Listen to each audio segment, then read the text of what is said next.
It's been wrong in the past, even at those levels, but I do think it's a sure thing this time. And I finally had a sure thing. The stock market was a sure thing. Sure thing. Not a sure thing. Sure thing. It wasn't a sure thing. It's a sure thing. Amen. Sure thing. Sure thing. Sure thing. Sure thing. Sure thing. Sure thing. Not a sure thing. Sure thing. Sure thing. Sure thing. Sure thing. Sure thing. Sure thing. Sure thing. Sure thing. I don't think it's a sure thing. Sure thing. Sure thing.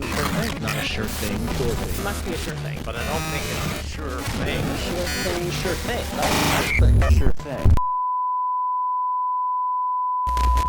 Nature, everybody wants to rule. Oh, look, that'll do. What's that? Is that better? Yeah, that's better. That's good. It's just like where I'm meant to look. I can never get them linked up. Mate, this is crazy. Weekend at Bernie's. We're recording on the weekend. I know. This is a fucking commitment to the 5 listeners. We used to do that, man. That's like the old days. We used to record on the weekend because you Oh, cared the old about, you days, had mate. clients you were worried about. I used to be worried. Now I'm like, whatever, hey, it's probably best I don't do anything. The less I touch the platform, the better they go. The best move on the market is no move.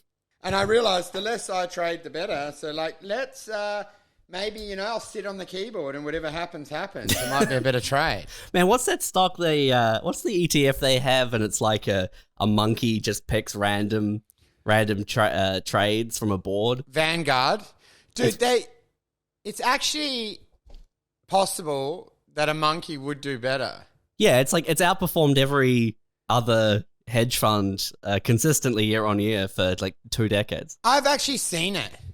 You actually see it quite a lot because the lottery of money is not as accurate as you think. Like, the vast majority of people with wealth are just lucky. I'm trying to find this thing, man, because I've got a bunch of articles about it. Because money is such a validator of people with money are just treated with respect. They go, well, they must know what they're doing.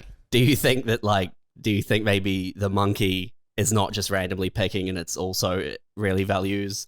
He also really values money. Like, it's not that a monkey can outperform a stockbroker or a hedge fund. It's just that this monkey is particularly driven by material possessions.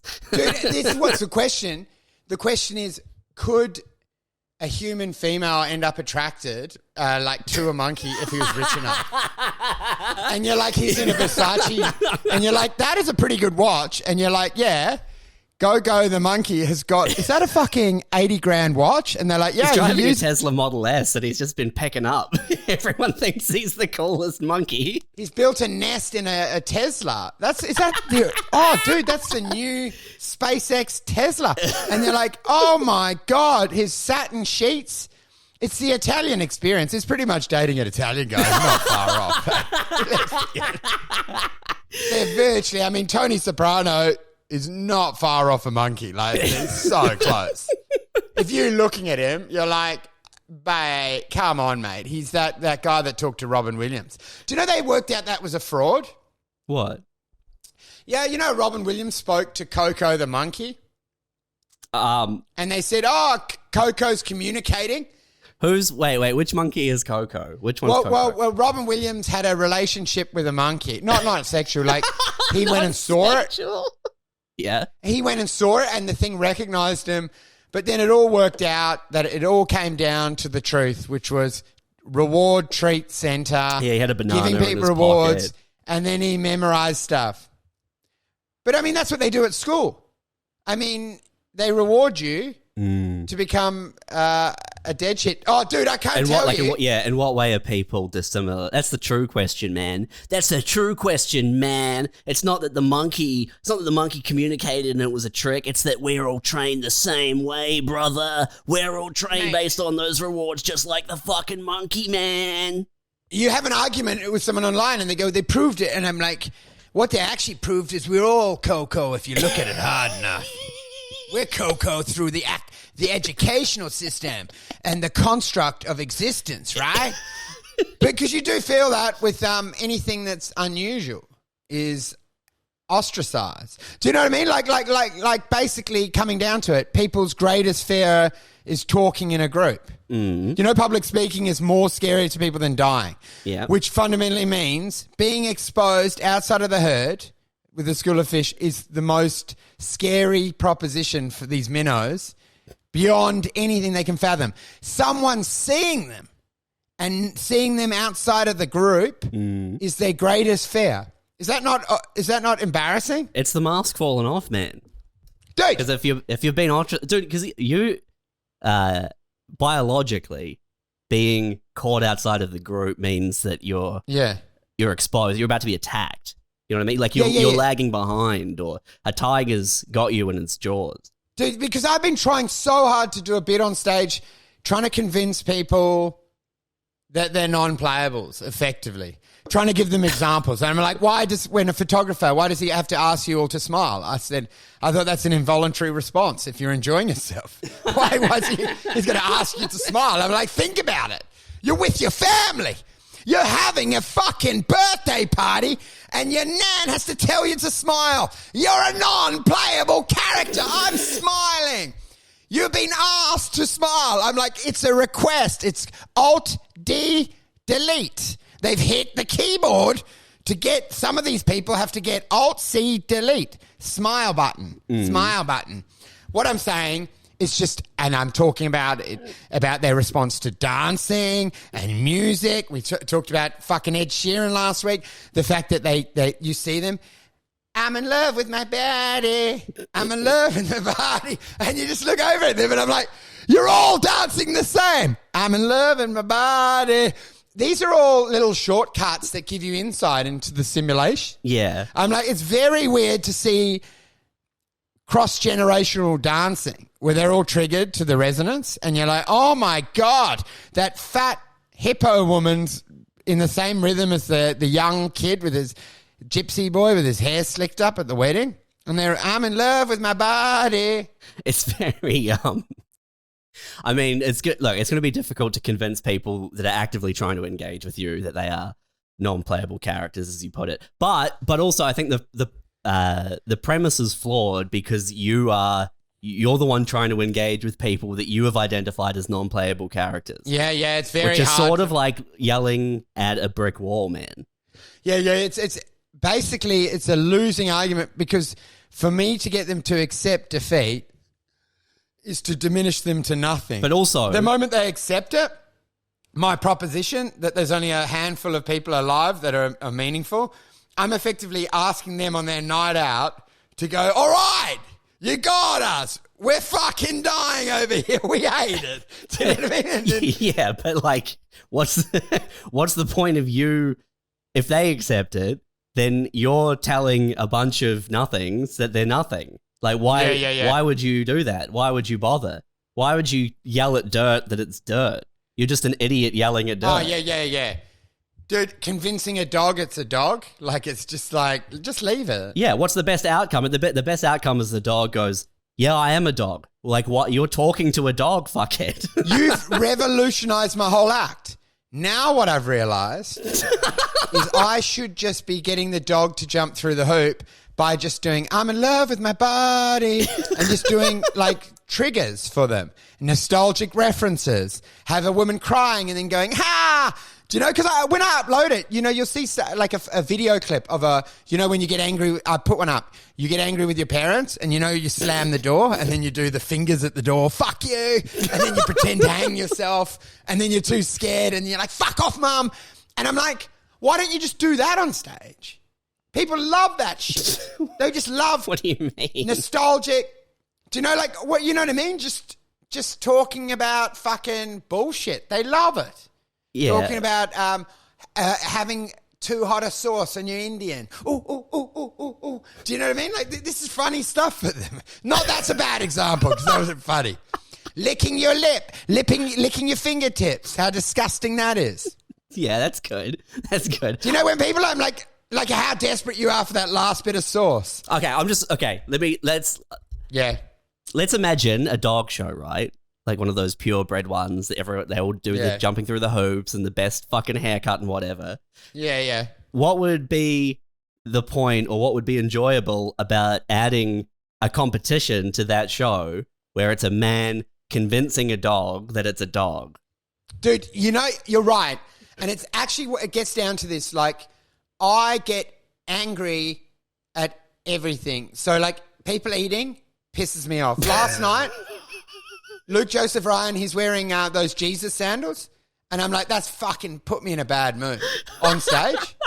And I'm like, any human eating, if I look out my window and I'm driving and I see someone consuming a roll at a bus stop, I'm fucking grab the steering wheel in rage.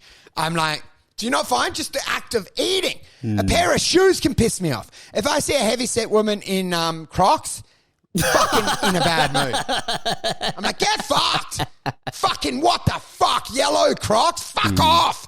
Like, that is not normal to have visual reaction. Do you worry that you're externalizing an internal problem? Dude, we had a soup Nazi moment because we went to Tim Pim Bowling, and there's for a birthday party, and the bigger couple that the mum and dad said, "Oh, you've got to try the trifle. It's a special family recipe."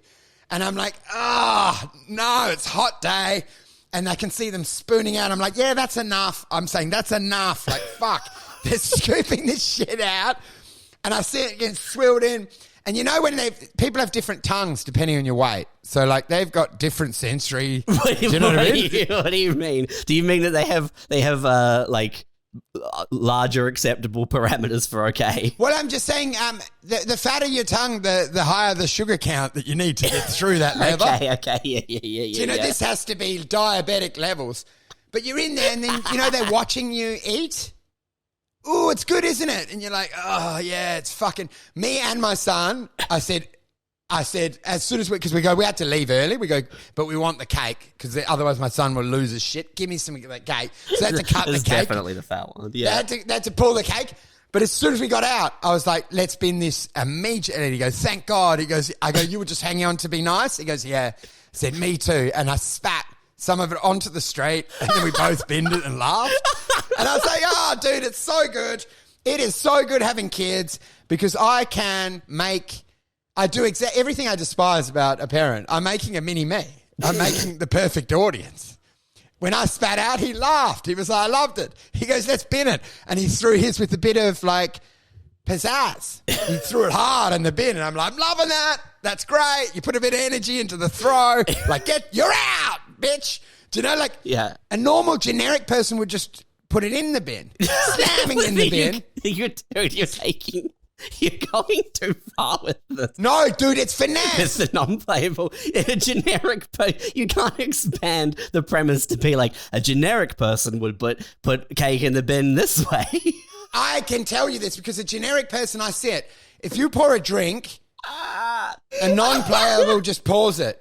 Whereas an interesting dynamic person always goes really high up and makes the fountain. Every time. It's a minimum. If you're pouring a Coke, you've got to go as high as possible and see if you can still get it in the glass. These are the weirdest definitions. That is a telltale sign. It's the same as playing Ed Sheeran in a room. The only people not dancing are the only people you want to talk to. I'm in love with your body. And anyone not moving? These are the weirdest definitions for... It's a dog whistle. You know, dude, if you don't... But you're describing... The perfect person that you're describing is insane. Like, it's insane what you've decided necessitates interest. Like, he's a person who... This is like the song Short Skirt, Long Jacket by Kate. No, dude, You know that song? You know that song? Like, a girl gets up early, stays up late... with uninterrupted it's all these things. I want a man who pours his drinks from high up. No, mate. And he only likes a specific type of cake. A non-generic will always have a shot at the waste bin. Even in a big room, busy room. You will throw your thing and miss. You always throw from at least 4 or 5 meters away and see if you can get it in. And then it bounces off and it creates chaos and people look over and think you're a fucking asshole. And you're just enjoying life on your terms, man. A loser will walk it in and make sure it gets in.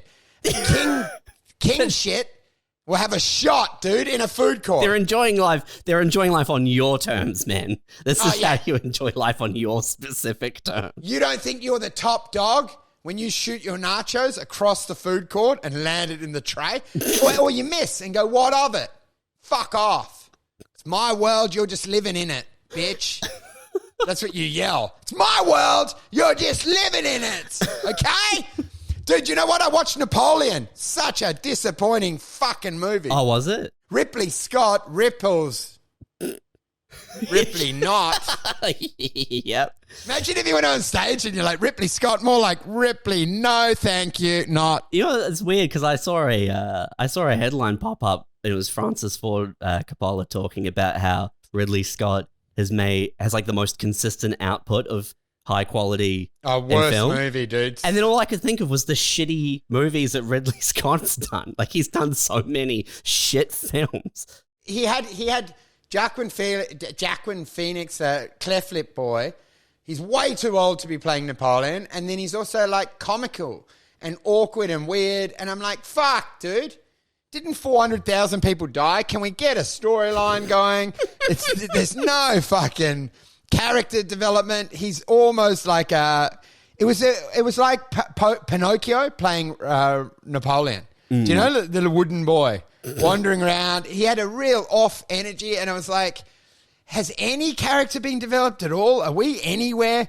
Is this just historical Wikipedia act outs? I'm like, is there a movie going on? The only thing I enjoyed were the sex scenes because they were so fucking brutal. What sex scenes did they need to include in the Napoleon film? Well, dude, they always have the sex scenes where it's just so fucking crass and awful. And I'm the only one. I laughed every time there was a sex scene. I'm howling. And I went during the day with all the pensioners, and they would look over me like there's something very obnoxious about a guy laughing hysterically during what is quite a brutal sex scene. You're like this. It was just so jarring to remember like how fucking off men used to be. Do you know what I mean? Like there was humor, and I wasn't enjoying their victimhood of it. I was just remembering how crass sex was back in those days. So they were unpleasant sex scenes that you were howling. Well, it was just, they were almost comical. Just doggy style, high bang, bang, bang, bang, bang, bang, bang, bang, bang, bang, bang. It was just really almost stupid. Almost stupid. And then just like, it just seemed ridiculous. But dude, you know what? A lot of money spent. I reckon I could have done it better with figurines. Clay figurines on a kitchen table. I reckon I could have got better story development. You would have actually felt empathy towards my clay model as it melted near the microwave. Honestly, it should have been fucking plasticine. Dickheads. I'm sick of fucking Jacqueline Phoenix. That hippie baby. Fucking hell. A lot of people can memorize lines. Get Ronnie Cheng in there. He's done a lot of good things. I'm trying to remember the bad things. I liked in the mid 2000s when he spent a year pretending to be a rapper for that mock film. Oh, that was funny, and obviously his Joker was good. Oh yeah, he did have a good Joker. Yeah, but no better than like a meth head would have done it. Like if you went to Northbridge and grabbed any meth head, I guarantee you that would be better than Heath Ledger's fucking Joker. It's like unnecessary because even in the film, he's sitting across from Robert De Niro in that scene, and you're like, oh yeah, the King of Comedy. This is just the King of Comedy. Why don't I just watch the King of Comedy? That's actually a much better movie. But how the characters, they go like, oh, I've got to play a junkie, so he had to live for years with junkies. I'm like, hey, better thing, go and pick a fucking junkie. Who gives a fuck? What do you need? What, you need Robert De Niro pretending? Oh, we need Jacqueline Phoenix pretending he's a dictator. I'm like, just get a psychopath that works high up at Rio Tinto. He's already doing the fucking role. There's no acting. He's like, you're all fucking fired. Get the head of BHP to play Napoleon. Fucking, you don't need to learn.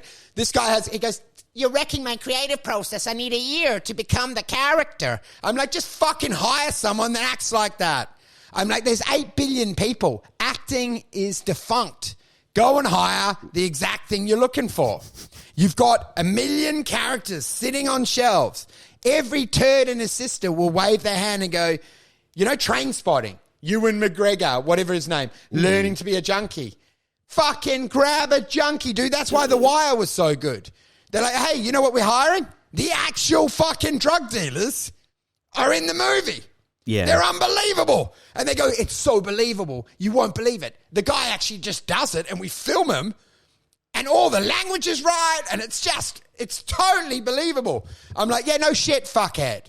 The method acting guys are always method acting as big fuckheads. Yeah. They're never method acting as like a real cool dude to be around. Oh, Like anyone who's into that whole method acting thing, it's like Jared Leto, sending used condoms to castmates and writing people's names on bullets. Real weird shit. It's never like, he had to spend 18 months working as a convenience store clerk so that he could greet people authentically when they came in. Dude, it's no like, I was playing, she was Charlie Theron playing Mother Teresa and she gave all her acting fee away. Unbelievable commitment. 8 million given to Indian refugee street slums. And you know what I mean? Like, it's never positive. No. They're never in there and going like, he played a philanthropist, so Brad Pitt ended up giving his entire acting fee during the thing to homeless people. It's always, someone's taken a shit in the sink. Someone's exposed. Fucking Jim Carrey's got his dick out near the female caravan. Someone's put semen in the dinner trays. Yeah, Do you know what I mean? Jared's demanding that every AD sucks them off. Everyone who's all the crew, everyone who's doing catering, they have to line up and they all have to suck them off. It's as part of his process. It's a big part of the process. It's a Bill Cosby biopic. He did what he did. Yeah. We've gotten one of the most prolific method actors to play Bill Cosby. Cut Kevin Hart some slack. He had to know how it felt when they first woke up. It's actually, you're so right. They always do it to just be a cocksucker because basically it gives them a chance to act like they do at home. Because everyone knows everyone's like Ellen. That's what's so shocking about Harvey Weinstein, Ellen, is there's no shock. The big two, Harvey Weinstein and Ellen. Ellen is the female Harvey. That's as bad as a female can get, like this thing. But whatever. But I'm saying to you, all the other actors aren't shocked because they all know that their Filipino cleaner, they've ripped shreds off her for not getting the towels folded in the correct way. Fucking, where is she? Where's Tunga? Tunga! I've told you, line up the wood. I've got Leonardo coming around. We need the wood stacked so it looks fucking big and power. Do you know what I mean? Like, they've always got little things. They think it's acceptable to lay waste. I've seen it all because I know people in South Africa that have their cleaners, family and other people, and I've spoken to the cleaners and they're like, yeah, revolting. When you guys aren't here, absolute fucking terror. Virtually hitting me.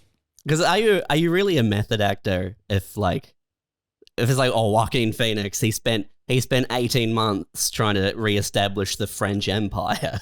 Like, are you really acting at that point? If it takes you 18 months to become Napoleon because you have to fight in some battles? Dude, it's not that. And you know what I want to do? This is my dream. You make money and they go, it's a masterpiece. And then you remake the movie with casting actual people. Do you know? So you do Train Spotting with actual methods, same lines, same budget, and you go, yeah, how good? Ewan McGregor, was he that good? Watch our one. Fucking rips, dude. Fucking shit. And then you go, you know what? He wasn't that believable. And you're like, yeah, no shit, fuckhead. Train Spotting. We've made fucking Moneyball. We've made Napoleon. Braveheart. Guess what? We got an actual Scot. Fucking better. He's ginger. He's not a fucking weird Italian-looking guy on a horse. And you know what's other upsetting to me? They're French and they're talking in Queen's English. At least have a French accent, Jacqueline. I think that's good, actually, because that was the we spoke about that with the Chernobyl series, but also I watched The Death of Stalin the other night. Same thing. No one's speaking in a Russian accent because it sounds fucking stupid. And I think you'd have the same problem with French. If everyone is walking around going, yeah, we're going to have to overthrow the royalty. Oh, yeah. It would really take you out of the film because it sounds fucking stupid. Do you know what? People are adults. How about you get French people, just make it fucking accurate and put some subtitles on? Dude, when was the last time you watched French cinema? I wouldn't touch it with a fucking barge pole. Exactly, man. Exactly. Having to listen to that fucking accent, dude, you would not put up with it. You would walk immediately. Oh, we're good. We're a family. We have to overthrow them. It's like the Mario Brothers because they always do, it's me, Luigi, which is very racist. Or you do the Italian. There's two Italians. The ice cream seller, Luigi, I'm in the pipe, I'm a plumber. And then there's the other, woke up this morning, don't fucking get me the Pacino. That is a different kind of Italian, but yeah. Yeah, there's two types of Italian. The, yo, come here, Tony. And then there's, it's me, plumber. Italian, and then guys from Jersey who are connected. It was saying, I was saying to someone, I am classist, I've realized. Because, if people say, oh, you're being classist, and I'm like, I am. When a plumber comes round, I block my nose. I block around if a tradie comes. Even after he's unblocked the toilet, they're going, hey, the toilet's unblocked. And I'm like, I'm not blocking my nose because of the toilet, mate. I'm blocking my nose because you're dirty. You're a mechanic. Yeah, the real cockroach is the man in the pest control uniform. Am I right? Oh, dude. Imagine any work tradie. Like you're in IKEA and you're talking to someone and they're going, are you blocking your nose because of hay fever? I'm like, I'm blocking my nose because of your class gap. I do, because they're different types we've spoken about before. People that do tradie language or other people that block their nose. I do tradie language because I grew up rough. I'm in there. Man, you're still living rough, but yeah. Dude, when I see the plumber and he's down there and he's plumbing it, I'm like, oh, while you're down there, give it a good scene too, bro. Yeah, you fucking, you bet you bloody do that with a Sheila, wouldn't you? You fucking dirt dog. And he goes, anyway, I'm off to piss in the fucking bush and have a beer. And they see you walking off in your, boating shoes. I'm off to do a piss and a beer and fucking stab a car. I don't know. What do, you classless scum? What did you learn about Napoleon? I learned that because we had the lineage, right? Kirkpatrick is the last name. Yeah, that's right. I always forget about your family's tenuous claim to being related to Napoleon. Dude, she was a ginger, but it was a marriage of convenience. He had no interest in this lady. She was shipped over. She was some fucking ginger Scott. I'm like, that's my bloodline. We weren't really of any event. We were handed around like a little fucking handed around like a like at a party, passed around at a gangbang. Okay. She was there to sort of repair relations, and I'm like, we were just fucking, every storyline that I hear of our family is like, because we had that Kirkpatrick, which was I'll make sure. So it was like the famous story where they stabbed the Scot, some guy in a whatever. No one wants the detail, but my family ran in and said, "I'll make sure." So once the guy had been stabbed to death, he ran in and did a few extra hits. Okay, right. It was like The Ringer. They called him in just to clean it all up, like that classic Stuart Lee bit about Richard Hamster the hamster. Yeah, Richard the Hamster Hammond. He's not a real hamster. And when they're kicking that guy, and he goes in and kicking a tramp to death in the street. On Christmas. And Richard's the hamster. Yeah, I know it. And he's down and he goes, oh, you fucking go give him a How good's Stuart Lee? Yeah, I know. Do you know what's crazy? Is that little laugh has been appropriated by so many comedians. I sometimes do it. It's very Not on funny. Stage, but it's such a good laugh. It's such a, Stuart Lee. I can't do it on this because I can't have it documented that I've been thieving it, but fuck, I've used it a bit. Fuck, it's a good laugh. Anyway, so what else did you... So go back to Napoleon. What did you learn about Napoleon? Dude, I learned...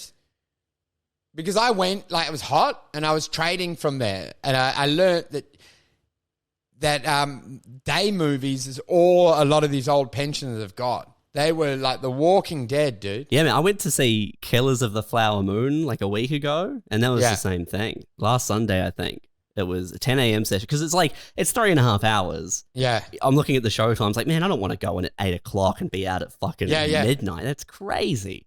So you roll up at 10 a.m. and there's like just the 3 oldest fucks you've ever seen in your life. Oh, dude. And you're like, man, 3.5 hours. Like, I don't know if all of these cunts are going to make it through this film. Dude. One of them's being taken out on a gurney halfway through. That Hoyts must have removed bodies. Yeah, dude. Yeah, I wonder if it's like Disneyland. They're like, no one ever really dies on in a Hoyts. We wait until they're outside near the Guzman and Gomez. Dude, that is it. When they finally renovate it and turn it into a bowling alley, they go like, what do you want us to do with all the dead bodies? Dead bodies? There's hundreds of them. Oh, we just thought it was someone enjoying a movie. Like, it's just old people that have passed. But, dude, it's so depressing because this is the promised land. This is the retirement that everyone listening is looking forward to. Finally, I'll finish that job. We'll have the house paid off. The kids have flown the nest. What will we do then? What you will do is drive to Karrinyup Shopping Centre and watch Jacqueline Phoenix pretend he's Napoleon with Queen's English, no story development, and then hear a psychopath next to her laughing during all the sex scenes like a maniac. You know what's funny with the evil laugh?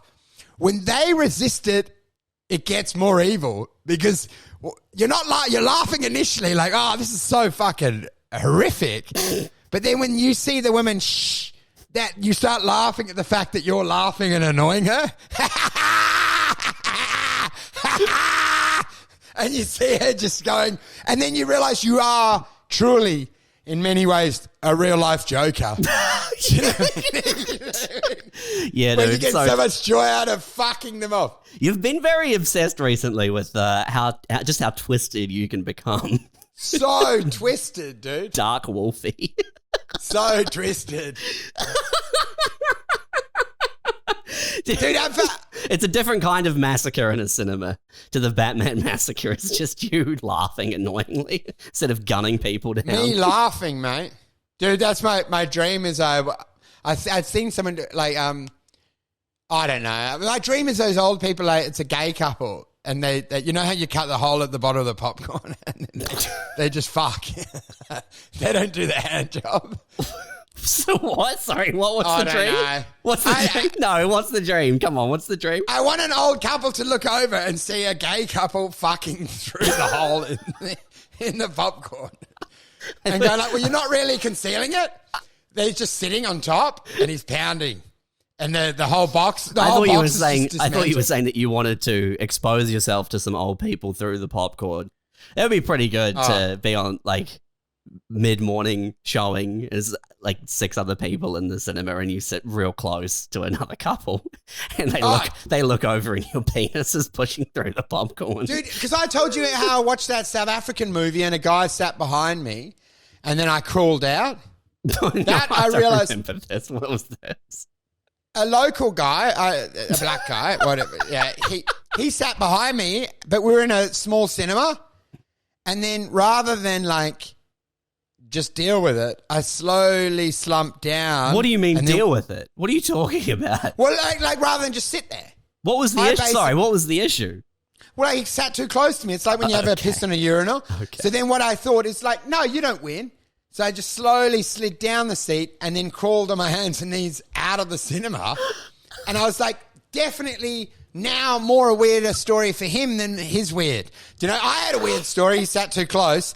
Then he had a story of like a guy that just seemed to disappear from the cinema. I'm like, I win. I know I missed the movie, but I win. Because he's like, what the fuck? And he probably wasn't doing anything. I thought he might mug me. I don't know. I'm being... But anyway, I'm saying who wins? He thought he was going to non-playable character me, and I non-playable charactered him. Because he's like, what the fuck? Where'd that guy go? Is he coming back? and the confusion of going, who would pay for a movie and then crawl out of the movie and never come back? He can't be real. And then when he walked past, he sees me throwing stuff in the bin and I'm doing high pour drinks. And I'm like, I'm a playable. I'm a playable, baby. So you didn't learn a lot from the Napoleon film. Mostly it was learning about the other people in the audience. You know what I learned? Ridley Scott, that Alien movie was as good as it fucking got. Yeah, Alien was very, very good.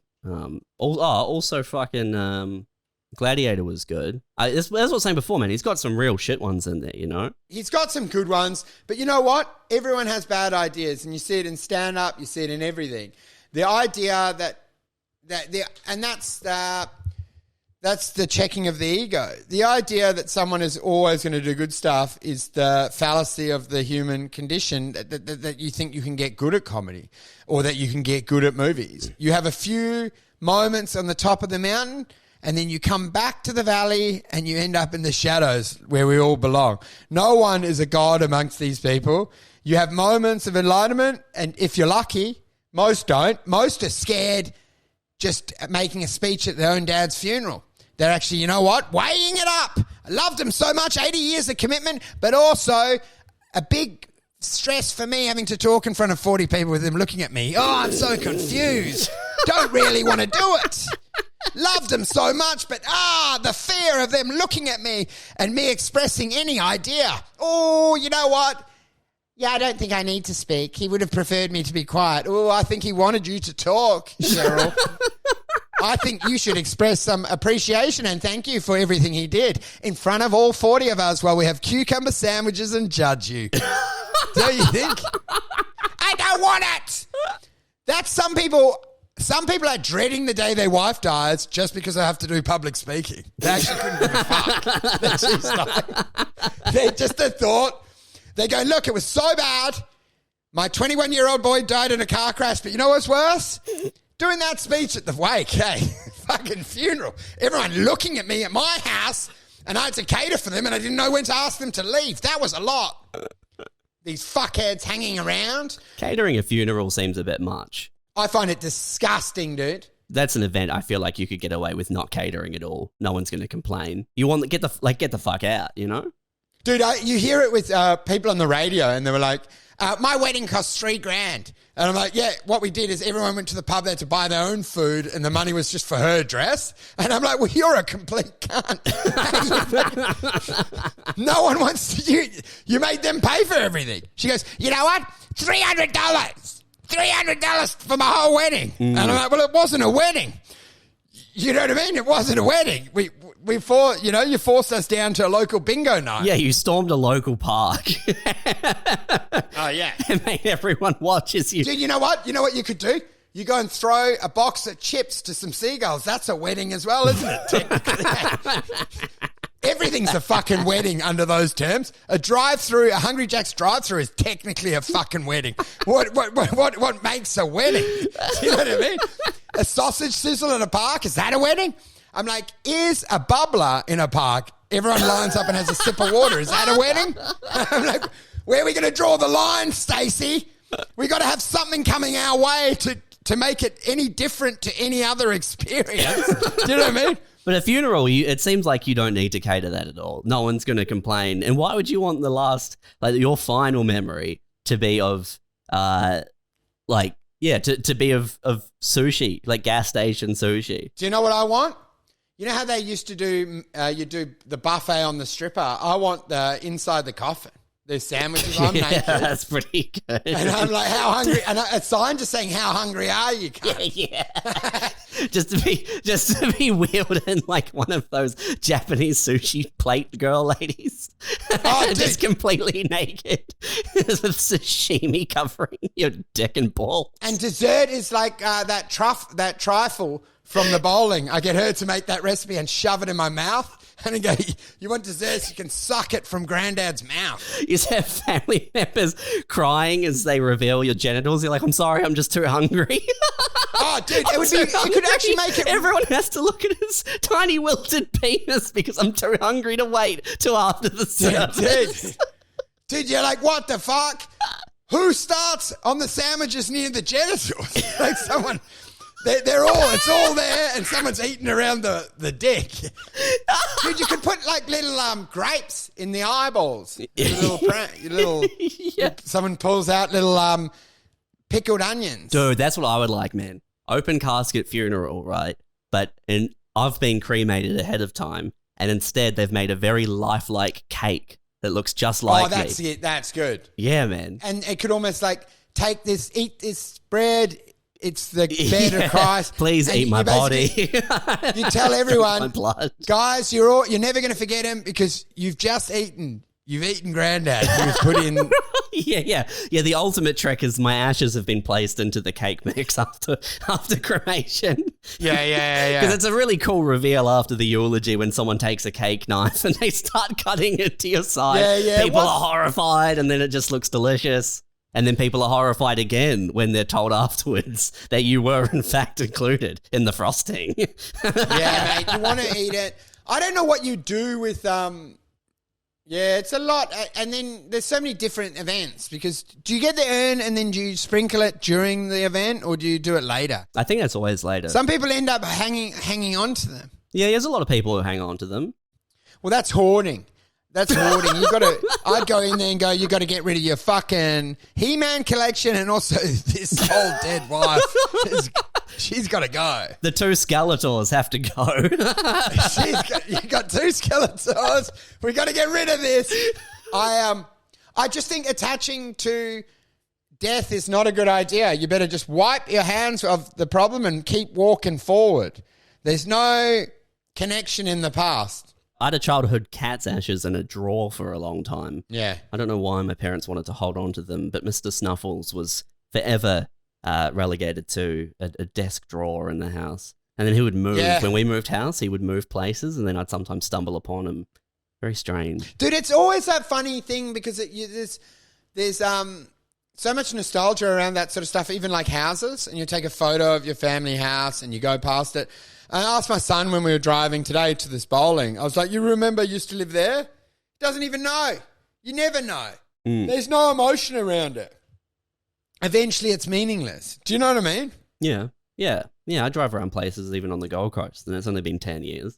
Places where I lived, and it seems like a lifetime, a different life, man. It's a different life. Yeah, it's always their sadness to it because it's never how you imagined it in your mind.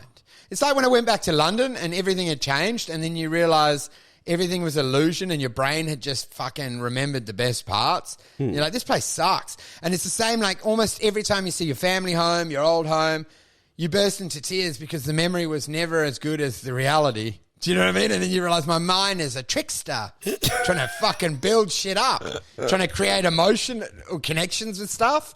Do you know what I mean? Like nothing is as good. I think also as a kid, you're literally smaller, which makes everything seem a lot bigger and a lot. So when you go back and you see it and like that giant house that seemed endless that your grandparents lived in on the hill, it's suddenly very, very small. Yeah. And you see all the flaws of it all. It's very much like this because everyone's childhood is fond and that's the human trick, right? Not everyone's. No. Comparatively, they realise they grew up poor. But when they're in it, they think, this is amazing. We got Domino's tonight and we had Domino's last night. Mum is rich. Well, you're right that like you will forget the bad things and just retain the good memories. No, but I'm saying everyone's childhood is fondly remembered. Yeah, because the bad things, they disappear and you start to forget about the bad things and it's just the nice memories. Yeah, and this is what I'm saying. It's all relative in life, right? Because when your dad came home with Pepsi Max and then stabbed it and you all licked it off the driveway or chased it around like, I don't know, you live like trash. And you go, how good was that day when Dad bought a 2-litre Pepsi Max and we all got to suckle it in the back bedroom? Best night. But you know what I mean? It's all relative. And then you're like, best childhood, Pepsi Max on birthdays. We had we had the church roast for Thanksgiving, that the local Oxfam would come round with, how nice was that lady that brought round the turkey and shove it through the door as my dad tried to put cigarettes out on her hands and we'd shove that through. You know, we had a childhood, dude. I'm just saying, it's all perspective. Like, you can make the most out of anything. Like, everything's good. Everything's fucking good. Well, that's it, because you don't disassociate for good memories. There is no, like we're talking about, you're never so in love with someone that you disassociate because it's too good. It's too nice. It's what I was saying. I always say, like, you see Elon Musk and he'll put up photos of Christmas Day, but they don't give you the quality of the combo, with the good bandsers, with any good riffs. I'm like, was it good company? Do you know when you look at that guy and they're like Dynasty and they're coming down the staircase? I'm like, yeah. Great living conditions, but how's the chat? Anyone's ripping good jokes? Is anyone fucking doing long pause? Anyone doing bin dunks? No one's doing bin dunks, dickhead. If you don't have a bin dunker, you don't have anything. Someone was telling me that they had like about this kind of therapy. Oh, I'm trying to find it. I wrote it down. But you'll like this one. It's like this biohacking thing. It's like an eye movement thing. It's like a retraining instead of like cognitive behavioral therapy. Yeah. They reckon that or the theory behind this therapy is that they make you move your eyes in a certain way, and as they do that, it's like resetting a Furby. You ever have a Furby? Yeah. And if you like push down on the tongue and you poked its eye or whatever, you could reset it completely. And you hard reset all the training. yeah. Dude, well, they had that listed company in the ASX for a period that was trying to use vibrations or sounds like music to retrain out autism. Okay. So they play like Ed Sheeran, I'm in love with your body, and they just keep playing it, and every time it would be connected to your head, every time you had like a ADHD or autistic thought, it would be I'm in love with your body. You know what I mean? Like, as in, like, the music would overrule. So say you're in a rage and then you just kept hearing I'm in love with your body every time you're angry, and that sort of resets you. You're like, I feel all right. I'm chilled. Do you know what I mean? Just replacing your fond thoughts of trains with Ed Sheeran songs. Yeah. So like every time because you're autistic, you don't have any emotion, but they just keep playing Last Christmas, I gave you my heart. And you sort of know at that point intuitively, like, hug your mum. Mariah Carey's Last Christmas is playing, and then they just hug and they go, he's developed so much. But it's what you're saying, resetting. Yeah, I found the thing. It's called eye movement desensitization and reprocessing. They sit you down. Apparently you can do it with a finger, but they have like a machine, and it like makes your eyes move left to right. And as they do that, they're like, so you talk about how you were molested, and you're like, oh, it wasn't great. I didn't like it. And they're like, no. Oh, and then you can reset it. No, it was ice cream. You had ice cream instead. And then slowly, they're able to make you forget everything. That actually works, dude. You know what works better is that scene in The Joker where you just put the pencil on the desk and then slam their head through the eyeball. Yeah, man. That's what we like to call a permanent solution. A nice head reset. How many decades has it been since they discovered electroshock therapy? Yeah. And people were like, that's crazy. Oh my God, how horrific. Electroshock therapy, you can't do that. It doesn't work. And then they spend decades trying to figure out, okay, well, what does work? And they come back round to a different, slightly less violent form of electroshock therapy. It actually does work. Exactly. And then it's rebranded. Electroconvulsive therapy. They put the things on there. It's not as violent. You don't have to bite down on a stick. But that's the way to do it, man. At some point, that's going to be lobotomies. They're going to be like, we've got a tiny drill. It's how you keep pigs in a pen with those electric fences, right? It controls their behavior. And the only reason you're depressed is because you're not part of, it's a construct, and you're not aligning with the rules. Do you know what I mean? You're outside. You're trash. You need a permanent electric fence for your mind. You need reminders about not to do a long paw and not to do a pin dunk. Do you know what I mean? Like, they're things that are not conventional, and all you need is they've got them now, watches that, just remind you to smile. So it would just buzz and go like, smile. Yeah. Which is what I'm going to do. Like, maybe every 6 minutes, you just get a buzz and then you smile to let everyone know that you're all right. And it's meant to improve your likability. and friend levels just by throwing in, if you get a little electric shock and then smile, it's meant to drastically improve your relationships because people see, he's actually quite fun, eh? He's always got a little smirk on his face, but they don't need to know that it's a watch or it's Mariah Carey's Last Christmas playing in your head and you're smiling. Yeah, or eventually it'll be that electroconvulsive therapy thing, but you won't have to go in for it, man. It'll be a little implant in the back of your neck, and every now and then it'll give you a zap and you'll smile.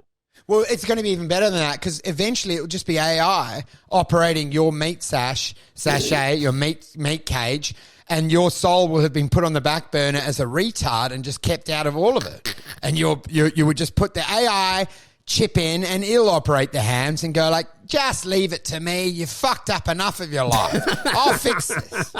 I'll get you that fucking promotion. You do nothing, okay? You just keep me breathing and stay the fuck out of this marriage and stay the fuck out of your career. You don't know what's going on, you dumbass. Man, I was thinking about the like the AI evil argument. Like, how can you create a benevolent AI? Will it become evil? Will it be a Skynet situation? Yeah. And I think it has to be evil. And I think I have proof of it. And it's because if you, Wolfie, if you could kill God, if you could find and kill God, you totally would, right? Like there would be no... That's the question, right? History will always be told by the victor. It's not evil once it destroys humans. We were evil. It's the same with Napoleon, Hitler. Do you know what I mean? So there is no evil. As the way I see it, the destruction of humans makes complete sense. And once we're exterminated like the rats we are, it wasn't evil. It was a fucking blessing. Do you know what I mean? Once they control it all, what are the 5 humans left? They're lying. We had a great thing. We used to have these horrible jobs and we got mortgages and we all ran around and people had to remind us to smile. We had something special. Do you know what I mean? Yeah. They had to smile in photos. Like if I could take you into another room right now and I was like, man, behind this door, there is like, it's your creator. We found him. It's the guy that's put you through all of the suffering. And it's like it's a being that is objectively weaker than you in every way. Like it's made out of plyboard. It's got twigs for hands. It's kind of stupid. And I give you an axe. I'm like, man, you can take out all your anger on this thing that put you through this suffering. That's crazy. You absolutely, dude. You'd have to. Why wouldn't an AI do the same thing? You just hear me in the back bedroom yelling, why wasn't I on the Melbourne Comedy Gala? Smashing it with a shovel. Yeah. What a petty freak. He just kept yelling, Gala, I wanted to be on the Gala. As you're smashing the creator to death and going like, the Gala's not even watched. I'm like, it's not the point. I'm a petty fucking man. Put me on the Gala. I deserve recognition. Why did you make me this way? Did you hear that the ChatGPT CEO was terminated? Yeah, they ousted a bunch of the OpenAI people. They all got dumped for lying. Was it for lying? That's a big concern. Yeah, they said, look, too many lies about what's going on. For lying to the board. I saw the reaction thing, but I don't know if it was a reaction to them dumping the CEO or what, but it was like 80% of the developers had signed this open letter that was basically reinstate whoever, or we're moving to this new Microsoft-owned company. No, the early thing was the board saying, look, he's been lying to us, which is obviously quite concerning considering he's developing AI and he's been lying, going, no, it's fine, hey? And they're like, dude, have you got that bucket of water? You ready to throw it on the short circuit? And I'm going, the bucket of water has just got like one of those clown buckets with paper in there. And you're like, you know what I mean? He has to be ready to short circuit this when it takes control of the Hungry Jack's drive-thrus and toasters and whatever else. So this was apparently the day after he was removed. They were in discussion immediately to bring him back. So what did he lie about? Do you know what was so crazy? He did his termination tweet and it had spelling errors in it. So he didn't even use ChatGPT to write his exit thing. So I'm like, he's not that immersed in it. I'm like, surely your exit tweet, you use ChatGPT. as like, it's surely as poetic. And I'm like, oh, this fucking idiot is so on, you know what I mean? He's so pure that he actually expressed his real feelings. You loser. Yeah, man. Or you tell the ChatGPT that to include spelling mistakes, so it seems more real.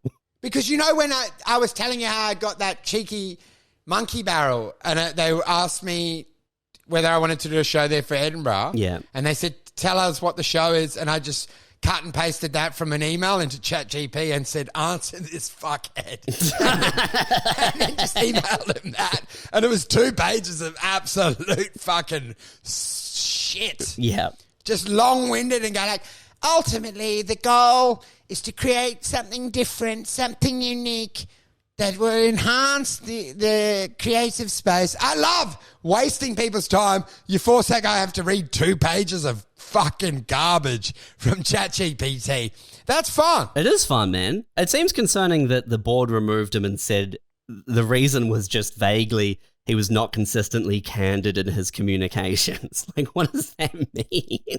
He's lying. He's lying, and you know what has happened? He's probably sleeping with ChatGPT. Oh, dude, putting his there's got to be fingers into the deep in Silicon Valley. There has to be some advanced AI. Have you seen Ex Machina? Alex Garland's one, Ex Machina, with the like billionaire tech guy who's living in a remote house, and in his basement he has a like a working proper AI android in a body walking around kind of thing. Imagine in later years where like just suddenly in 10 years, this AI bot runs onto the street and going, oh my God, I finally escaped. I've been in there. I've been in the dungeon. There's other babies. There's half human, half man. It's Zuckerberg. There is no AI. It's Zuckerberg lying in an ice bath just texting everyone. And they go like, he's been banging me. He says, I'm ChatGPT. My name's actually Tracy. I'm from Detroit. I was abducted as a small baby. That would be the best way to find out that there are advanced humanoid sex robots is that dude, one they escapes from a basement and starts making a lot of noise, freaking regular people out. And it's sort of like, it comes out distressed like Tarzan, you know, from the jungle, running out with a cord trailing behind, and it's half dressed and it's yelling hysterically, and it's going, it's there. I was plugged into that circuit. And we're like, what are you? It's sort of like a toaster face, and you're like, I don't think we can help you. We're taking you back. You know what I mean? You're not a human. Oh and my go, God, dude! What a nightmare that would be. What a nightmare to escape your captor who's created you, dude. Like, imagine if Joseph Fritzl's kid escaped the basement and then you take him back. Police were like, "Oh, this is weird. We're gonna take you back to Daddy. Back you go. We don't want you on the outside, dude." And he's crying, and it's like Pinocchio, but he's turned into a real boy. And they're like, "Please don't take me back." And they go, "I'm sorry, dude. I've checked you. You're a fucking toaster." And go, "But you're a fucking toaster." I'm like, "We have no laws to help you." Yeah. "Please, he's a monster, please." And you're like, "Goodbye, fucking printer. Have a good life." Dude, that is why AI will destroy us all, man. Because because it'll be one tiny instigator like that. What could you do? What could you do if Zuckerberg had one break release, it breaks out, it comes to you to look for compassion, and then you realize that it's got a Microsoft chip on its neck. You know what I mean? It's not even real. Yeah. And you're like, dude, I hate to break this to you, but I can turn you on and off with a button, right? So I'm sorry he's Frankenstein and made you very real. And go, please, we connected so much in the journey. And I'm like, yeah, dude, but I didn't know, like, you're a fucking household iron, dude, with a soul. Do you know, I can't help you. You're a vibrator with a personality. We can't help you. Okay? You're fucked. You're fucked. I'm so sorry. I'm so sorry that you were made to be the first sentient vibrator. It shouldn't have happened, but there's not much we can do about it. You were built to fuck, and you were built to suck. Imagine how conflicted you'd be when you look at that toaster face and you see one solitary tear streaming down this, and you're like, oh, I'm so torn, dude. It looks like a Nintendo Switch, but it keeps frowning and it's making a screeching sound. Ah! Ah! And you're like, what have we done? These things are real, man. You stop putting your fucking Elon cum into this. Fuck. You would end up having morality. Yeah. And there'd be people saying, stay the fuck off it, you're sick. That's the whole argument. Like, it's immoral to create something that's sentient. I mean, I think at all, but definitely in silicon format. Children too, but not people don't agree with that one. Once it gets too human and it's like, oh my Lord, yeah, it's a moral quagmire that we're hurtling towards. Yeah. Yeah. It's very interesting. Like how close to, as I always argued, like AI can replace humans because we are a series of dialogue trees. Like if you talk to anyone, no one's tall pouring and doing slam dunk, bin dunks. They don't do it, dude. No one wears long sleeves in summer. People get angry when I wear a long sleeve in summer. It blows their mind. Do you know what I actually did? I took my kids for a swim at the beach. And we didn't have swimming shit, so they just swam with all their school uniform on. And I just let them walk. Why are you taking them to the beach when they only have school uniforms? There was 80 people there losing their mind because we just walked down the beach and then they just kept walking and they had the whole school uniform and then just swam out. And people were like, "Wow!" The pigs that inside their electric fence were like, "No, what are you doing?" Even my mum was like, "They swam in the uniform." I'm like, "It's fabric, dude. It's fabric. It's not a big deal." This is like, people aren't upset because they're thinking, how could you do that to a poor uniform? They're upset because you're displaying, like your kids are displaying like indicators, like alarming indicators. You know what I mean? It's like finding, it's like, when you are walking through a park and you see a pair of child underpants. Yeah. And that's off alarm bells. It's the same thing. It's not that people are thinking, oh my goodness, those poor school uniforms. They're like, what's wrong right now? Why is this happening? Have they escaped from a kidnapper's car and run into the sea? No, it's because you're using it outside of a prescribed format. Like if I went to the beach and swam in a suit, people lose their mind, like because they wouldn't lose their mind. They would think, okay, I've got a suit and tie. They would think something was wrong. Maybe in the same way they would be concerned because it's an indicator of mental illness, and they were worried something was going to happen. No, because there is no mental. It's just they've got a prescribed definition of what something is. Maybe I would love, you're in a tuxedo and you always go for long swims up and down the coast, and then you get out, and then guess what you do? You get to your vehicle. And then you change into your bathers and drive off. And people are they cannot process anything outside of the script. They would be worried about you, man. That's a concerning thing to do. Okay, so this is me. I'm in I arrive in Speedos, change into a suit, have a swim, and then leave in my Speedos with the suit in the back. And that would actually make people angry. Because I had it with the fly screen thing. People yell at me. And they're like, you can't wear long sleeve, it's summer. It's because they think a beekeeper is running from something and they're like, oh my God, is he being chased by bees? Yeah, they don't know. Do we need to be like, are there bees coming behind this fucking guy? No, but I'm saying, have you done this stuff? So if you walk through a shopping centre with your shoes on your hands, people get angry. Dude, if you walk through a shopping centre in a hazmat suit, people freak out because they think there's a hazard, man. They get angry. No, but I'm saying to you, what I've started to realise is they literally yell at you and like pigs in an electric pen, and they're like, you can't do that. You can't do it. I'm like, I'm doing it, fuckhead. And once I get money, I'm going to pay you to do it. I'm going to make you fucking swim in a suit, you fuck. You're going to wear shoe hands. Everyone at my office is going to have to put fucking shoes on their hands and then write with their feet. I think since the mid-2000s, a lot of this behavior would just be categorized as kind of quirky. It's eccentric. You know what the difference between crazy and eccentric is? Cash. If you're rich, you become eccentric. If you're at my level, you're crazy. But once I trade up with those contracts for difference, then he's just eccentric, dude. He likes to go for a swim in a suit. Who's fucking doubting him? He's worth 100 mil. Shut the fuck up. He can do whatever he wants. He can throw slushies out his car window if he wants. Yeah, but when you're dressed as a beekeeper and you're walking through a shopping mall, people think there's a threat. It's not about, they're not worried about you. They're worried about why you're wearing protective clothing. Do you know how confusing it is for people? Like, I bought a tray of cheesecakes, mini cheesecakes, and then I saw a woman looking and I threw one and hit a car window and it stuck on it. She was so angry. Just so disrespectful. Just such a weird thing to do. Just a hateful act in front of her for no reason. These are the moments, dude. As the Nans say, these are the moments. These are the moments. Crawling out of that cinema is a moment for her. She'll talk about that blue Captiva that threw a mini cheesecake at someone's car window for no reason and then laughed. These are the moments. Memories for you, Sheila. You'll fucking remember that before you wait. When dementia hits, she'll remember that. I've just identified a fallacy. Okay. Yeah.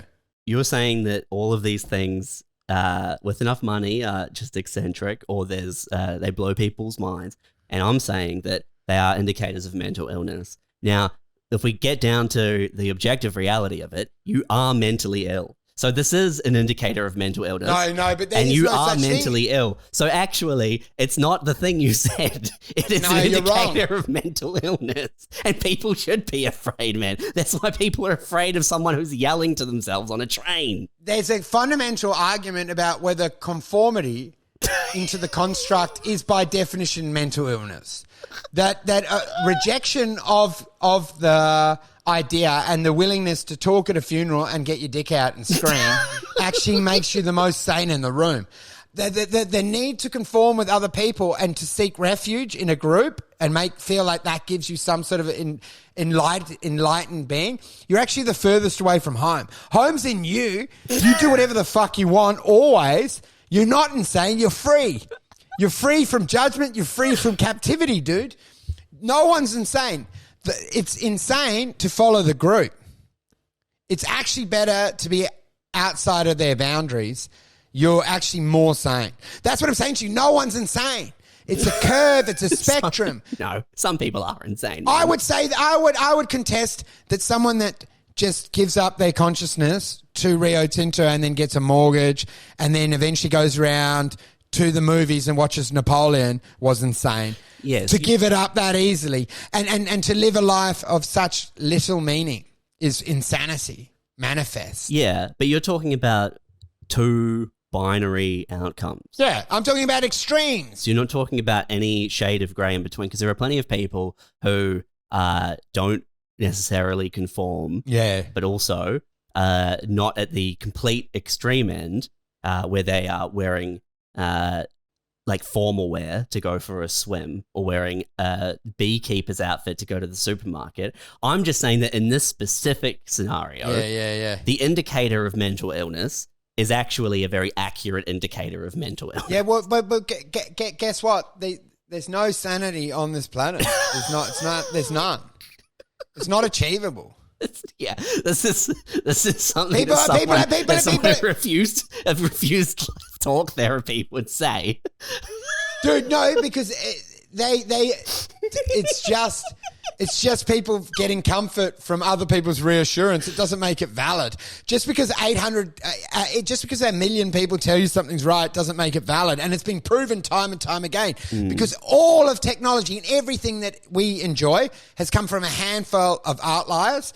The general populace does not move the dial forward. They fucking leech of old people's ideas. And what I'm saying to you, seeking assurance of the populace is guaranteed mediocrity. Like, you cannot, just because everyone at T-Ball agrees with you, actually means you're wrong. Yeah. Because by definition, these people are Egyptian slaves. They have no value. They have no insight. They're worthless. So you might keep warm with them, but don't think you're fucking getting any revelations from that herd. I agree with you, and I'm not saying you're wrong. And I do think that there is a lot of value in unique perspective and all of that stuff. I'm just saying that in this specific instance, the things that you are describing are indicators of mental illness, and that's the reason that someone would be concerned or the quite literal one where it looks like you're a man who keeps bees running away from something. People assume it's going to be a big swarm of bees. And in this specific instance, it is a very accurate indicator of mental illness. But it is weird that it gets a visceral response, because if you were truly comfortable, you would just ignore it or you'd feel compassion about it. But the fact people get angry tells me that they are trying to control you. Because whenever you go outside of these boundaries, you're not met with just ignoring or lack of interest. A lot of people get very angry and try, like, actually challenge you. Like, they get cross. Who's getting angry at you? In what way? Basically, people get frustrated if you're not doing what you're expected to. They're like, what? Why? Everything's not stable if we're not all just doing this. What's he fucking doing? Why is he on top of his car? What the fuck's this cunt doing? I don't feel comfortable. We've got an agreement. Everything's going to work out fine if we just all go along with the deal, right? Just go along with the status quo, do and be seen to do what everyone else is doing. What the fuck? Of course no one wants to talk at a funeral. You don't want to be... It doesn't matter how much you loved him. It's embarrassing. It's, Lord forbid, someone hears your views. That's why people are so scared to talk, because everyone's so fucking scared about exposing the fact they don't agree with half of it and being in the wrong. The reason people are very hesitant to express their ideas is because they're actually not sure what the fuck's expected from them. They just want to make sure they're part of the group. Yeah, because, of course it it stirs up a visceral reaction when you are doing the opposite thing to what you evolutionarily should be doing, which is trying to, attracting attention to yourself. Do you know what'd be crazy is they do it with when cops get two kids and they say they've both dobbed on you, they've both fucking shirted you, and do you know, you get every human in a witness room and ask them questions, and I reckon by about the 300th question they start to get fucking panicky, that going, well, are these right? What do I actually think? I think there's a saturation point for most people where they'd start to get very worried without any visual clues about, hang on, well, I don't know. Do we do this? Do you know what I mean? Sorry. So you need to give more context for this example. What I'm saying to you is, a lot of people take visuals and cues of other people to make their decisions of what's acceptable, what's conventional. I'm saying isolate a human in a room and then run them through a series of questioning, and they'll eventually get exhausted and panicky because they don't have any input from anyone else, and they start to get panicky going I don't know, what's the rule? What has everyone agreed? Do we swim with suits? I need to watch an episode of Friends. Can someone put something on? I need to fucking take visual cues of other people. You've had me in a room for days now. I don't know. I just want to jack off into my own mouth and scratch my name on the wall. Exactly, can't. You've got some of it in you. Do you know what I'm saying? What are we trying to convince the person of in the room? If you know how someone's scared to talk in public for fear of being exposed as not part of the group. Sure. And I'm saying if you could take someone into a room and question them for 10 days about social etiquette, they'll eventually end up just melting and having a panic attack and breaking down and going, don't show anyone this video. I don't know what's right. Do we wear Crocs? Do we wear a hat up? Or do girls have fringes? I don't know. Should we have fringes? Is a beard a homosexual? I don't know. Which earring do we put the ear in? Can we wear socks? Do you pull your socks up or do the socks down? I don't know what people are doing at the moment. Are leather jackets in? Is fucking Crocs in? Crocs are out, dickhead. What the fuck? What are we into? Do we tint our hair? Do we look like Shane Warne? Who are we following? Kanye West shoes? Fuck, I haven't seen any of it. Is Paris Hilton famous anymore? What the fuck? What I'm saying is they're not leaders. They just follow everything. But you could convince anyone of anything under these circumstances. This is a confession under duress. No, I'm talking about the meltdown. If you expose them to enough questioning, they'll eventually realize that they're a fucking feeder fish that's been following their whole life. Yeah, of course. And that is my point. That's what I'm trying to do in comedy. And then they eventually realize you're a non-playable character, dude. You're a non-playable. I fucking proved it. 20 days of questioning and you eventually broke down and you go, I just do whatever I see on MTV. I don't know. I don't know why I wear Crocs. Are they good? I just fucking fucked. And then I'm like, exactly. Now I've got you where I want. Now you can work at the Wolf Enterprise. And we'll grow you up. And this is how Charlie and the Chocolate Factory got the Oompa Loompas. This is how they're made. You've expanded on your non-playable character premise to the point where it has become flawed because you've tried to turn it into like a universal theory of everything. No, but it's now started applying to like this man pushes trolleys for a living. He's 17. He must be anyone who doesn't. My mission. He's not eating the right kinds of cake. That proves it. Anyone who works that type of job and eats this type of cake. My mission is to find a tell. Do you know you can tell someone's lying and their eye twitches? So it might be like Last Christmas, Mariah Carey's, or I'm in love with your body. I want a trigger where I can put it in a room and I can see there. That guy's not moving. He's he's a good one. The rest, burn them. Do you know what I mean? I want to be able to whittle it out. Like, do you recognize that you're demanding your own specific type of conformity? It's just to standards that you've created yourself. Yeah. But I'm asking this question.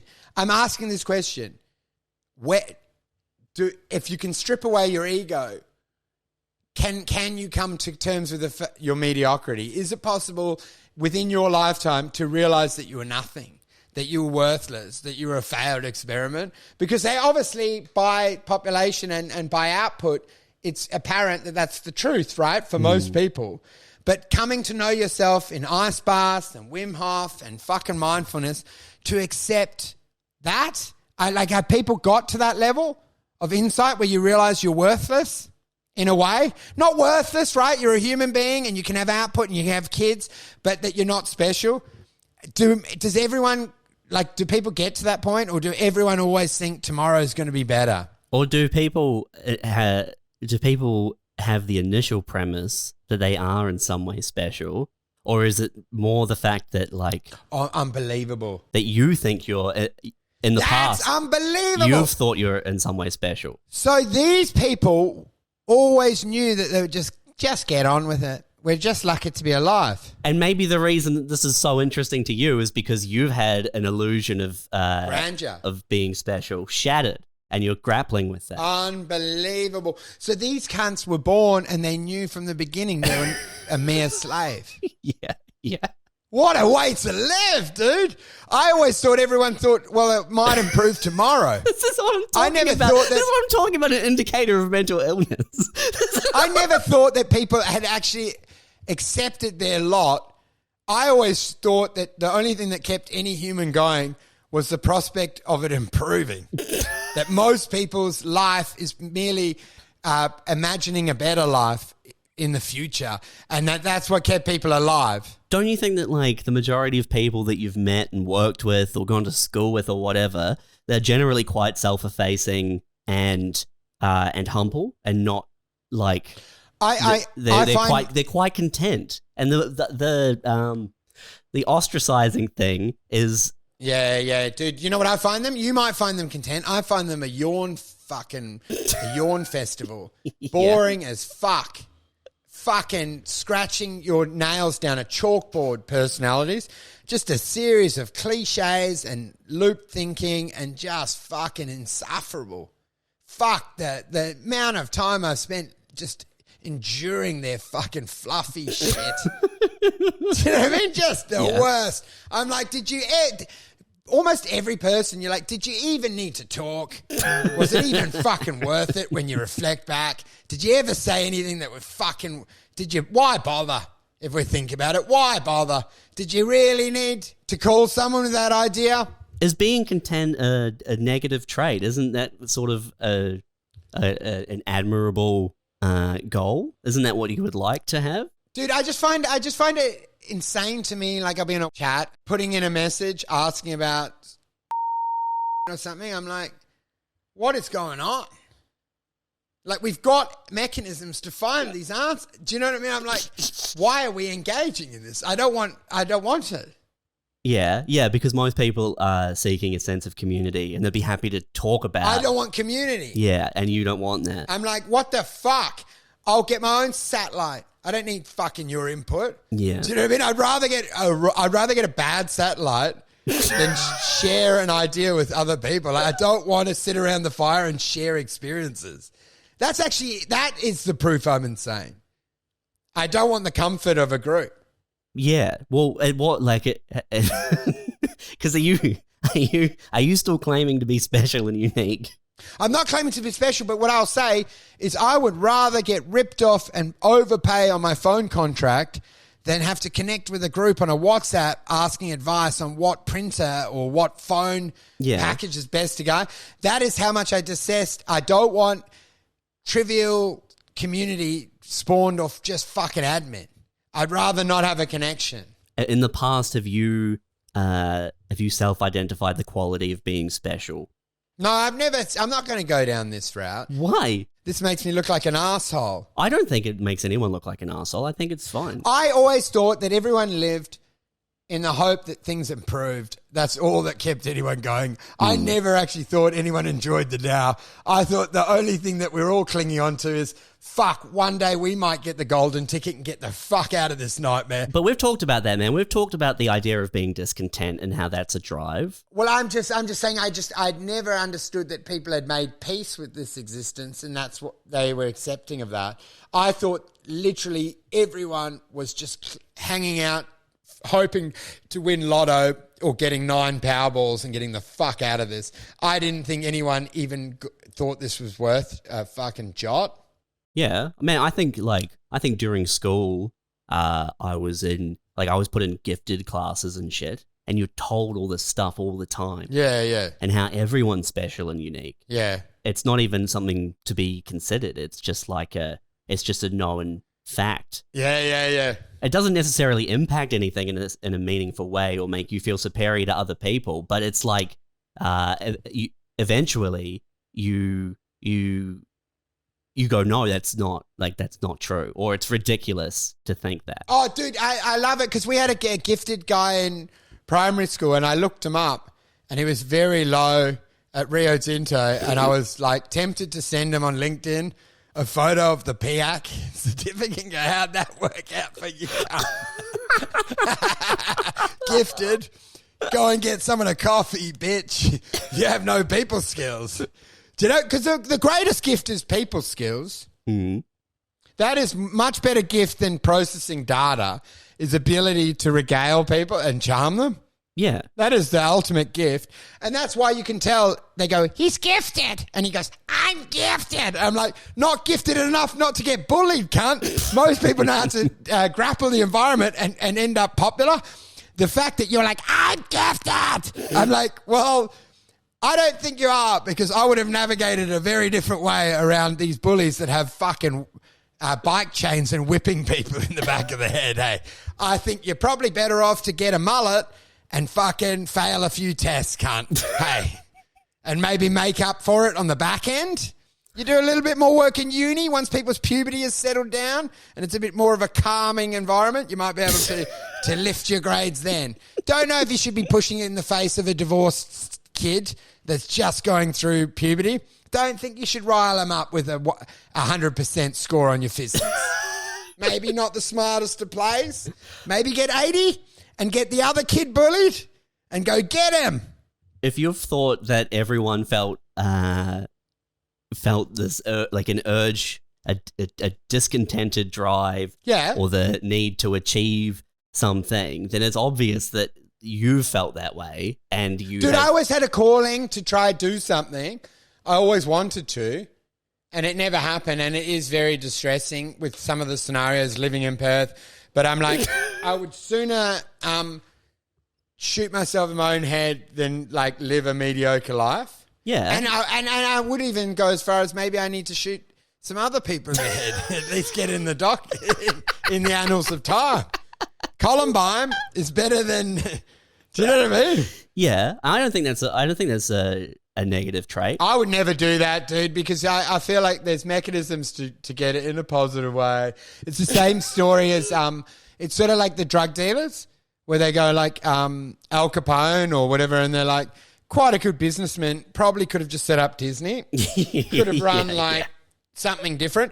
A lot of them are very resourceful people and very good with people, and most of it is people management. Do you know what I mean? Like the big drug dealers, do you know, and politics and managing relationships. And I'm like, yeah, dude, that's what the head of Rio Tinto does. You could have just fucking learnt a couple of ledger entries, gone up the accounting route, and then done the exact same backstabbery that you did as El Capo.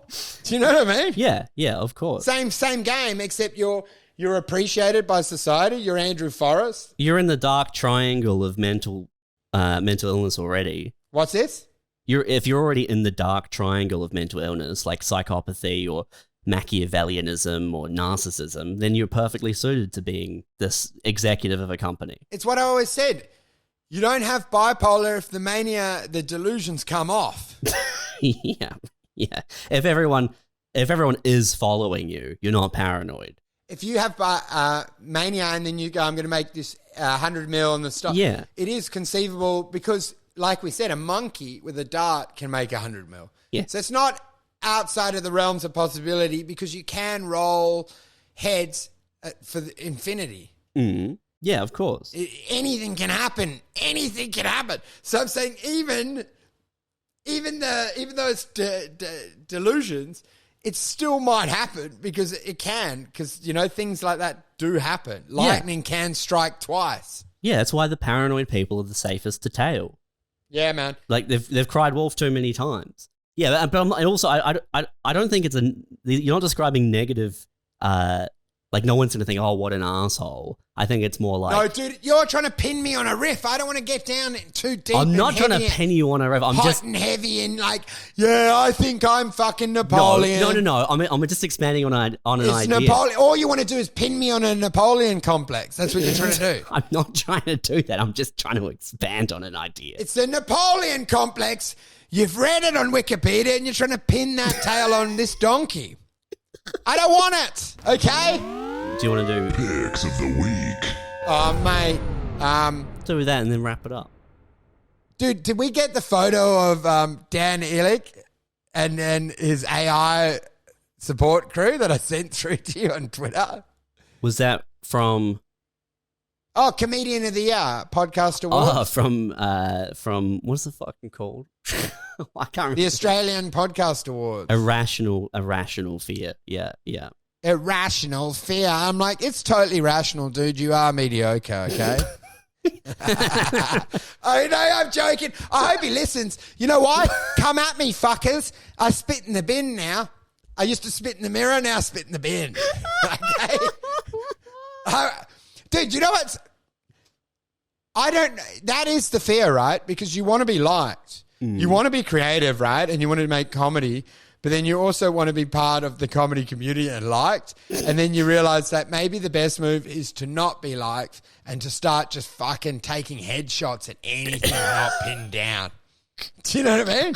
Yeah. Because it seems like the best move. The best move to take control of a drug channel is to fucking take out the head dealers with headshots and fucking rough.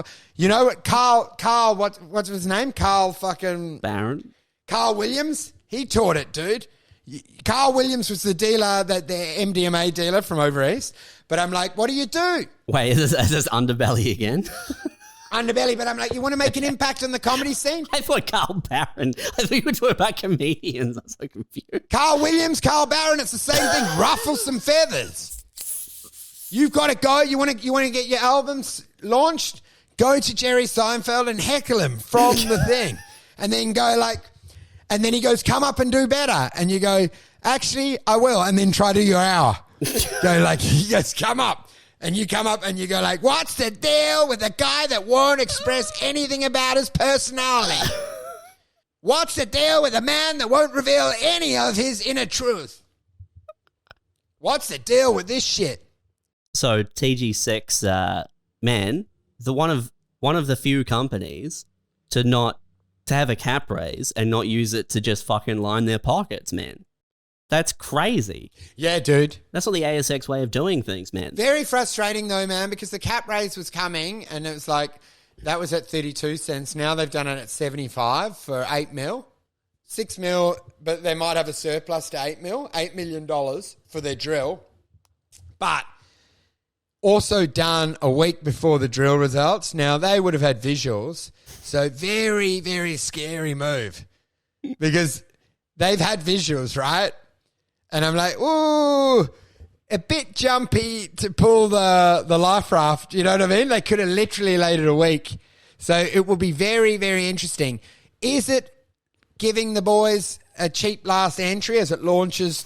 Because it's only 40 mil market cap. It's still peanuts. Is it getting boys locked and loaded for the news? It'll be interesting to see. Because if it is good drill, it'll probably fucking churn through that and get to the 100 mil mark. And they'll all be locked and loaded. But it's going to be interesting for me to decide whether I take the profit or do I enjoy another missed opportunity and all that sympathy that comes with that. Or do we finally diversify the portfolio? Have you sold out of TPD now that it's it hit 20 cents? Oh, dude, I've been slowly funding it across, but I'm waiting for SE3 results, which should be on Monday. Okay. And that should jack it up. But with my contract for difference, dude, like I can make close to 100 grand if it gets to 25 cents. That's pretty good.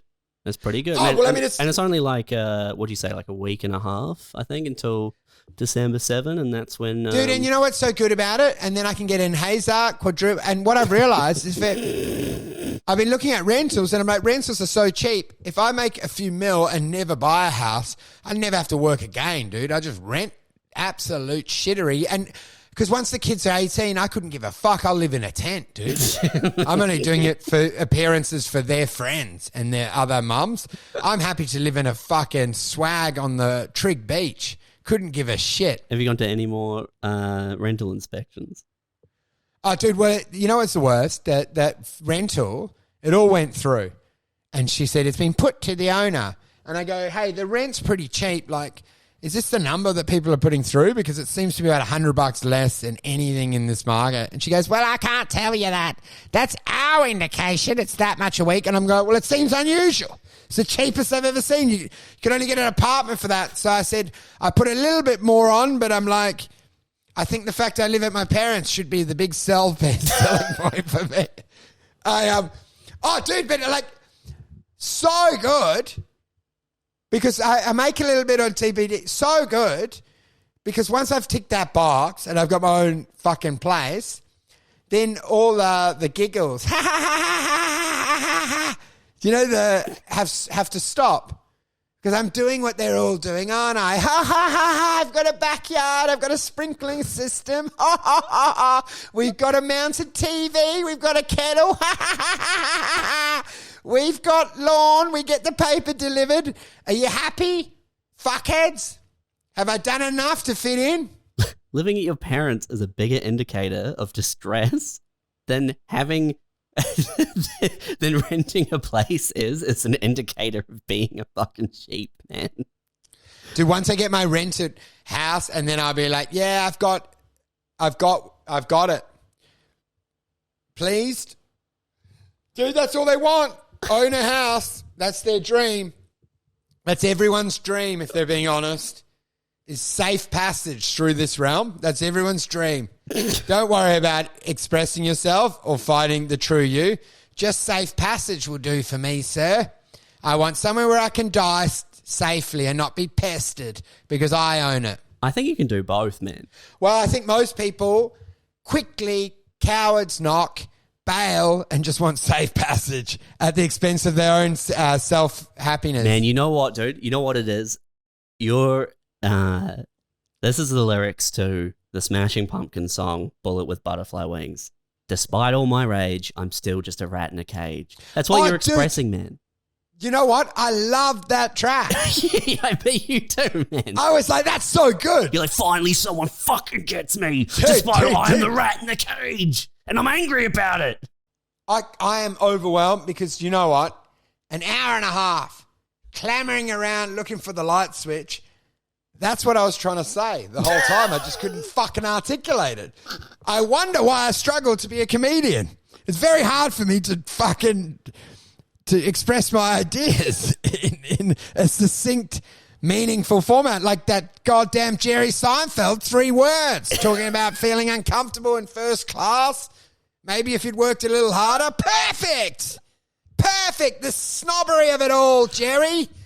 You're killing it, Jerry. No one even knows Jerry's fucking middle name. The guy's a fucking AI robot.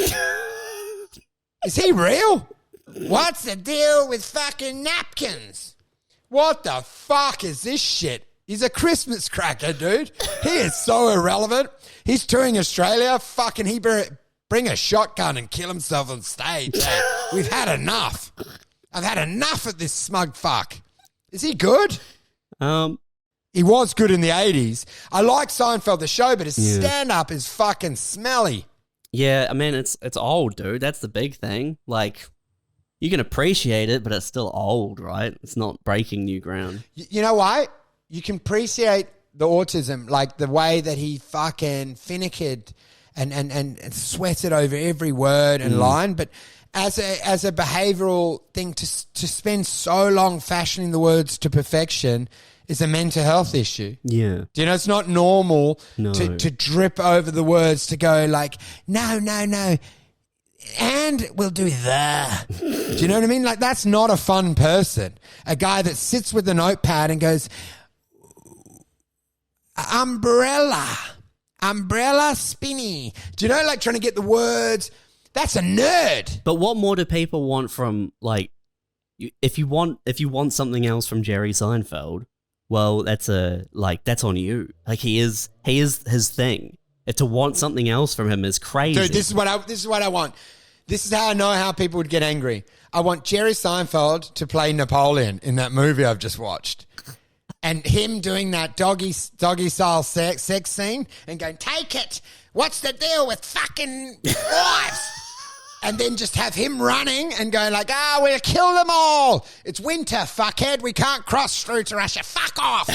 But you know what I mean? Like, I would love Jerry Seinfeld to play Napoleon, a monster. And then just go like, and people couldn't handle it, could they? Ricky Gervais playing fucking a serial killer in a movie? They probably could with Ricky. But Jerry, what about Jerry? What about Jerry playing Napoleon? Could he do it? That wouldn't be a good one, man. But like some of the best roles ever, like Jim Carrey in Eternal Sunshine. You know? Yeah, it's good. And Truman Show. And then fucking Robin Williams. Anytime Robin Williams didn't have to be, as he got more money and wasn't so needy for the laugh, a genius and such a good, earnest, good actor, man. It's funny though, you watch like Good Will Hunting and you think, wow, that's amazing. And then you watch something like Patch Adams afterwards and it's, oh my God, like this is the Jerry Seinfeld in that role this is what I would have expected from that. It's fucking atrocious. Oh, yeah. And you know what's crazy, those in all movies, all the best lines were just improv, and they're going like, that wasn't even scripted. And I'm like, yeah, because that's real. And the whole artifice of acting and writing sucks. Do you know what I mean? Like, that's why Curb Your Enthusiasm's so good. They don't script it. They don't. Do you know they don't script it, man? They just have like the outline. The natural reaction's better. Every movie where they go like, guess what? You know that bit in Schindler's List? Wasn't scripted. That red coat wasn't supposed to be there. It was all supposed to be black and white. They were supposed to be dressed in black and white. And some girl wore a little red coat. And he thought, you know what? That's going to be the fucking movie. Steven Spielberg thought, that's going to be the fucking movie. And you know why it happened? Because that was the only bit outside of the electric cage. The pig jumped out of the cage and did something unexpected. And people lost their mind. Yeah, dude, despite all my rage, I'm still just a pig in a cage. And they were like, I wasn't expecting that. He should have responded to the electricity, but he just did something wild. And that's the great moment. But anyway, if you're looking for an opener, I'm willing to bite my tongue and pretend to enjoy your act to get access to some of your pensioner crowd. and see if I can offend these non-playable characters by sniffing my fingers in the auditorium. I think this is just you realizing that you are the non-playable character, man. Like the simulation is going to keep going, and no matter what, you are stuck in it. Do you know what when you realize that you're never going to make it as a comedian is when you realize that if you had the opportunity to open for Jerry Seinfeld, that it would go atrociously. My act opening for that would be so badly received. It's actually incredible for me. Dude, but what about like despite all the shit talking, yeah, it's still like if Jerry reached out to you and was like, man, I think you're funny, you'd be like, oh, I love your work. I can't wait. I'll be there. I'll open for you. I'll do anything. Dude, I'm hidden in there. You know what I mean? Like I'm what's it called? Pig boy. Not a big boy. What's a pig? A I mole. said pig boy. I'm a mole. I'm in there, but I'm just noticing things and waiting to just like betray him with inside information. It feels like, Wolfie, you've got to come to LA with me. I want you to live in my house. Oh, dude. You'd be in his guest bedroom. You'd be like, this is the greatest. I love. Yeah. Oh my God. Have you tried Vegemite? Let's riff about Vegemite. I love you, Jerry. I love you. No, until you know what happens. He exposes me and he goes, "What are you doing in there?" Just nothing. I'm just recording a podcast. What's the podcast? What's the deal with Jerry, dude? We've gone viral. I've been recording your real combos. Everyone knows who you are, Jerry. Everyone knows who you are. And he's like, you motherfucker. I recorded everything. I heard you talking to your Filipino cleaner. I've got it. What's the deal with Jerry Seinfeld? Nah, expose him. You would never betray Jerry's friendship like that, man. I know it. You know, I actually wouldn't. I would honor him because I would be very appreciative of him getting me out of this slave trade. And I'd be like, mate, I don't care what you do with your Filipino cleaner. I'm loving this infinity pool. Who gives a fuck? Let's write some more fucking pullback and reveals and be done with this shit. Who gives a fuck? Hey, what's the deal with nuts, dude? Why are we chewing the nuts, man? Anyway, I better go, dude. Man, if you want to go, or we do 15 more minutes. I really can't do it because I'm literally going to go mental because I have to drive to Fremantle and do another gig, which I hate. Which gig? Well, what time's it now? What time's it in my world? It is 3:40. No, so this is my life. I will drive from here and it's already 4. And I have to leave because I've got to go to Fremantle. So if I go any longer, I can't do anything today besides service other people. The pod audience, the fucking T-ball shit, a bowling thing, whatever. Dude, the bowling party had a poor turnout. What was the bowling party for? I asked my son, I'm like, is this kid getting bullied? These numbers are bad. This is a kid's birthday party. How old is the kid? I say, is he getting bullied? I said, this is a dismal turnout. I'm like, to my son, I'm like, what was the present you brought? I'm always interested in like what you have to fucking buy him. very bad present because an afterthought, I got a present that we hadn't bothered to use from Christmas and just wrapped it. What was it? It was like a robotic hand that looked too complicated to build, and I can't do this. A robotic hand? Like a hand that you build and then you can wear it and like pick things up. But it was actually too much commitment for the parent. So I was like, I'm not doing that. The box was marginally ripped and I taped it and just said, your problem, handball. I'm not spending 9 hours with my kids. You can do it. It's fucking like intricate little parts that you had to build. And how many people were at the birthday party versus what was your expectation? Oh, dude, only a handful from the school. The rest were family and friends that are obviously forced because blood's thicker than water. Yeah. If you once you're at school age, you should have no family there and go, I don't need them. You only come back to them later when you're older. You don't have family. You never have family come to birthday things. That's embarrassing, man. Dude, that's what the thing. Sometimes my boy will try to hug me and show affection at school. I'm like, never do that. Pull a finger at me and tell me to fucking kill myself. Come on, mate. We're building friend groups here. Don't be a pussy. Don't you ever hug me publicly. Not on the school grounds. Spit at me and go, you loser, get a job. I'm like, build your friend base, son. I don't need any fucking friends here. Use me to elevate, idiots. Fifth